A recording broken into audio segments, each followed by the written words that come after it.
everyone, and welcome back to my channel. For those of you who are new, my name is Mignon Cobra and I make minimalist videos. So today's video is going to be the 3 things that earthquakes in Taiwan have taught me. So without further ado, let's get into the video. Let's get it, let's go! Woo.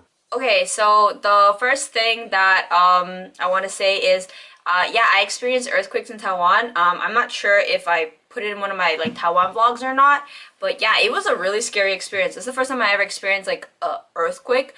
Just a little quick story time about what happened. So I was chilling in the living room with Will, and we were at the counter, the table counter, and we were on high stools. And I kind of felt my chair moving back and forth, and I looked at Will and his foot was on my stool. So I was like, okay, Will's just shaking my stool cause whatever, right? So I was like, he's so annoying, I'm just gonna ignore him. And then I kept feeling my chair shake, and I was like, oh my goodness, why won't he stop? And then I looked at him, and he kind of looked at me, and then I kind of realized he's not shaking my chair. And I looked around me, and I started to see the kitchen tools and the chandelier and stuff start to shake. And then I was like, oh my god, it's a freaking earthquake. And I screamed at the top of my lungs for his mom. I was like, aye! I was like, in my head, I was like, I need to get them out of here. We need to run out the door. We need to get out of the building, because if this thing comes crashing down on us, because in Taiwan, we've already gone back to Taiwan for several years, so I've watched the news, and Taiwan has a lot of earthquakes, and they're pretty brutal. And they always happen around the Chinese New Year, which is the lunar festival, which is earthquakes have something to do with the pull of the moon. I'm no scientist, but yeah, so Chinese New Year has a lot of earthquakes, and it was Chinese New Year, and I was like, oh my god. Last year in Tainan, there was was it Tainan? Yeah, it was Tainan. It was 2 years ago. Yeah, there was a really bad earthquake, and a lot of people died. So I was scared out of my mind when I realized we were experiencing an earthquake. It was my first time experiencing it. So I was like, oh my god, what the hell? So anyway, so yeah, it was a small one. Turns out that it hit really bad in another city, which is on the other side of the island, and not where we were. We were just getting the aftershock, so I was like, oh. But it's actually scarred me, guys. Sometimes I wake up thinking I feel shaking, because it's funny, Tianjin had an earthquake too. Sometimes I feel shaking, and I'm like, oh lord, it's an earthquake. We had a couple more, but that one was I think the worst. So yeah, I actually have PTSD, is that what it is? Post-traumatic syndrome disorder. I don't know if I'm saying that right, but yeah, whenever I feel slight shaking, my body starts it's the worst. Yeah, I'm scarred, guys. But anyway, the point that I wanted to make was, it's funny because at the time this earthquake stuff was going on, I was reading Goodbye Things by a Japanese author, and Japanese also have a lot of earthquakes, because I think they're also an island in the Pacific area, Pacific side of the ocean. And in Goodbye Things, he's talking about in earthquakes, the junk that people have in their homes falls over and kills them. So I was like, oh my god, your stuff can kill you. And as a North American, we laugh kind of, or I think that's kind of silly and funny. I mean, if I read that book while I still lived in Canada, where we have no earthquakes, we had one, but I was walking my dogs and I didn't really feel it. It was really, really minor on the scale. You can't really imagine. But anyway, in Taiwan, when I watched the news, because other people also experience really bad parts of it, in other parts of Taiwan, it's really brutal, how your stuff can kill you. For example, the people submit in recordings of their room and stuff. It'll be it's cartoonish, guys. It looks like a giant takes the building and shakes the shit out of it. Crap, your drawers and everything just fall over and starts crushing everything. It's if somebody took your drawer, your cabinet, and threw it on you, would you live? No, you'd die. So imagine all that falling on you, plus all the other buildings on top of you smash it. Imagine all the floors and all the buildings above you coming crashing down on you. It's just horrifying. So anyway, yeah, coming back to the point about Goodbye Things and it being a Japanese book, he was talking about that yeah, when earthquakes hit, people owning a lot of stuff, it kills them, right?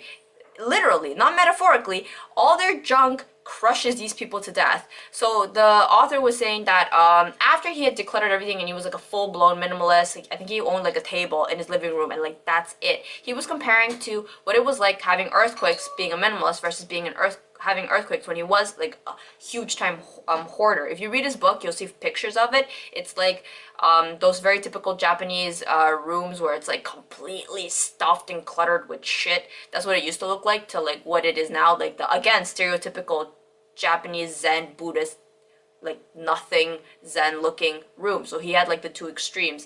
He was like, before when he had earthquakes with all his stuff, it would be like he'd be in terror. He's like, I'm gonna die. There's just everything would be flying everywhere, and it would just be an awful mess. And then when he was a Buddhist, or not a Buddhist, sorry, not a Buddhist, when he was like a full-blown minimalist, he would just grab, like, I think what he had would be on his table. He'd just grab it, run out the door, and he'd be like, that'd be it. He's like, he took everything he had with him, and he'd be like, or there were other times where it's just like stuff would shake, and he'd be like, he'd be fine. He'd just be like moving around, and that'd be the end of that. Yeah, I am actually kind of more in line with him. When the earthquake hit Taiwan, Ai's house has very little. Hence why I didn't even realize we were having an earthquake till like the third shock, because we owned so little in the house. I had to look at the like kitchen appliances and the lamp to figure out that that's what was like, to confirm that that's the earthquake, right? Because it's just like I was just sitting at my stool, and on the table counter we don't have anything, and around the apartment there's nothing. So I was just like sitting in my chair going like this, and I'm just like, I think I'm drunk. I must have eaten something bad. I have nausea. Yeah, so anyway, that's kind of what the earthquake, it kind of really resonated with me. All of this happening at the same time, having the earthquake, and also reading this Japanese author talking about his like full-blown minimalism, and he's talking about how like hobos in Japan, they're like, when there's earthquakes, their house is made of cardboard and it just falls on their head, and that's the end of that. But people who live with a lot of stuff get crushed and risk death. And I was just like, metaphorically speaking, having a lot of stuff in ways does kind of like kill you, you know, like when you have like a lot of stuff, you just feel like, oh man, like it's just, it's very suffocating. So yeah, I wanted to talk about the three things that I kind of like learned from the earthquake that kind of helped push me towards my full minimalist lifestyle that I have right now. So yeah, number one, having read Goodbye Things, well, I kind of already ranted about that, but I'll just make that point right now, is that when I read it, I really related to what the author had to say on like so many levels. I don't know if it was like the earthquake being in common, but yeah, he was just like, I kind of realized with reading the book, he was just like, I'm not like quoting him per se, but like I'm just kind of paraphrasing. It was just like the idea that, did all my material stuff really matter? You know, I kind of started to ask myself, like, does it really all matter? Not does it, like, oh, who gives a shit about it, but it's like, what value is it really adding to me having so much stuff? Like, it's just, it's like, I kind of wanted to enjoy the feeling of less, you know, like that, like, abundance of space, you know? Which kind of takes me into the second point. I wanted to live with less because I kind of wanted to be more free, and I wanted to be less stressed out, and I wanted to be less weighed down in all aspects of my life, you know, in terms of like, in the more abstract sense of things. Like I wanted more time. You know, I didn't want to waste my time doing my makeup, choosing my clothes, washing a lot of clothes, cleaning a lot of stuff. You know, being surrounded by a lot of stuff, like all of it, the more stuff you have, the more it takes away from you, and the less that you have, the more freer you become to fill it in with non-material things. And it's just, it's really freeing, and both of them are cyclical, or like the more stuff you have, the more stuff and the more everything, and it's just, but the less you have, the more freer you become, and the more less clutter there is. That like, it's just, I don't explain it, guys, but wow, you know. And the third point that I wanted to like talk about, that I learned from the earthquake, was I learned that I wanted to be free from material stuff. Like realizing like the way the author put it in such an extreme sense that like, yeah, you could die from all your material stuff, but he was just kind of like doing that to illustrate a point, is that just, I wanted to be free. I no longer wanted to feel trapped. I wanted to feel like, you know what it is? When I realized that, like, because, like, there was another time when, like, I was sleeping in the bed and we had, like, another shock, and I was, like, not really asleep, and then I watched, like, the plants outside hanging from, like, the balcony. They were just, like, shaking, and, like, the bed was going like this. I realized for the first time in my life, because I'd never experienced this in Canada, how fragile my life actually was. I could just die. That'd be the end of it. And nothing material of mine was going to follow me to the afterlife, you know. It was like, I was like, wow, okay, none of it matters. It really, none of it matters. And when I realized that none of it mattered, was, why then did I keep putting so much emphasis on desiring material things or wanting material things? I realized that, like, if I died and I took none of my material stuff with me to the other life, or if you believe in that, I realized I could just experience that right now. I could just be free from it all, but I'd still be alive. isn't that the interesting thought that I would still be alive regardless of how much material stuff I'd have? I was just like, you know what, I want to be free. And now that I've like decluttered like a lot of things that I'm just like, they're not important and I don't give a shit about, I have definitely become a lot more free. That's just what it is. I've been free and I feel a lot happier. And when, like, I don't even know, I feel like people are nicer to me. Maybe it's because I'm nicer to people, because I feel happier inside. And this happiness is more of like a calming zen kind of feeling, not really a euphoric kind of feeling of happiness, because that type kind of like is like a crash and burn. It's like a sugar high. This one is more kind of like it comes from inside and it just like radiates outward, and it's just like, I'm like, ah.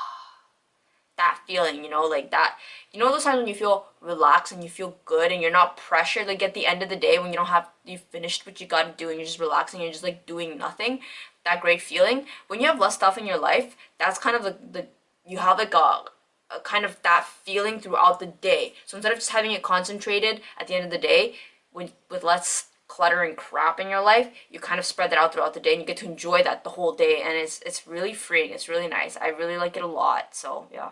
Anyway, that kind of wraps up my 3 things the earthquake taught me in terms of minimalism. I hope you enjoyed it. All that I ask is if you like these kind of videos, you like my minimalist videos, is you subscribe.